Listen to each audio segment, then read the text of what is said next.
दासिमहालागै नैबे थाम्बनेइलाव होनाय गोदान भिडिअखौ फुलि नायाखै अब्ला नैबे भिडिअनि गेजेरजों नायनानै लानो हागोन। हेलौ लोगोफोर, नोंथांमोननि गेजेराव आरोबाव मोननैसो गोदान भिडिअफोरनि आपडेट लानानै फैदों। आसा खालामो नोंथांमोना नैबे भिडिअखौ जागायनायनिफ्राय जोबजासिम नायलांगोन। बेनिखायनो लोगोफोर, नोंथांमोना नैबे आंनि चेनेलाव गोदानब्ला चेनेलखौ साबस्क्राइब खालामनानै होदो आरो भिडिअखौबो लाइक, शेयार, कमेन्ट खालामनानै होदो। बिदिब्ला फैदो दिनैनि बे गोदान भिडिअनि सायाव। बे गोदान भिडिअनि टाइटेलानो जादों जुगान बिदि। बेयो मोनसे बर' शर्ट मुभि। लोगोफोर, नोंथांमोना दासिमहालागै नायाखै अब्ला नैबे भिडिअनि जोबनायाव नायनो हागोन। आं बिथांमोननि इउटिउब चेनेलखौ लास्टआव स्क्रिनआव बुंनानै होगोन।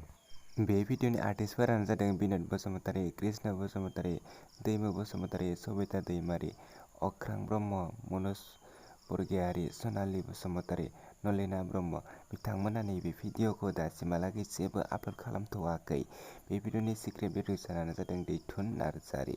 लोगोफोर, जेब्ला बिथांमोना नैबे भिडिअखौ फुलि आपल'ड खालामगोन अब्ला आंनि चेनेलाव आरोबाव खनसे आपडेट खालामनो नाजागोन। बेनिखायनो आंनि चेनेलखौ साबस्क्राइब खालामनानै लाखि। प्रडिउसारानो जादों बिन'द बसुमतारी। बिथांमोननि नैबे फैनो गोनां भिडिअआ जोबोरैनो मोजां जागोन। एक्साइटेड जानानै बयबो नेनानै थाथ'दो। लोगोफोर, बिथांमोना जेब्ला भिडिअखौ आपल'ड खालामगोन अब्ला बिथांमोना नवीन फिल्म प्रडाक्शन नैबे स्क्रिन नुनाय इउटिउब चेनेलाव हगारनानै होगोन। आरोबाव मोनसे गोदान भिडिअनि टाइटेलानो जादों टिउसन मास्टार। बेयो मोनसे कमेडि शर्ट फिल्म। लोगोफोर, बिथांमोना नैबे भिडिअखौ अलरेडि फुलि आपल'ड खालामनानै होलांबाय। बे भिडिअनि कास्टिंफोरानो जादों अनिल, प्रिया, प्रेक्टिकल आरो बिस्वजित। बिथांमोननि बे भिडिअखौ नोंथांमोना दासिमहालागै नायाखै अब्ला नायनानै लाहैदो।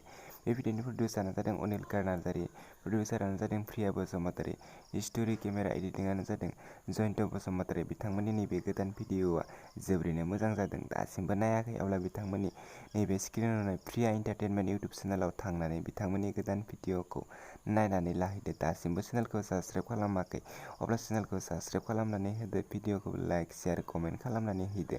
बिदिब्ला लोगोफोर, दिनैनि बे गोदान भिडिअनि गुसुं आपडेटआ बेखिनियानोसैमोन।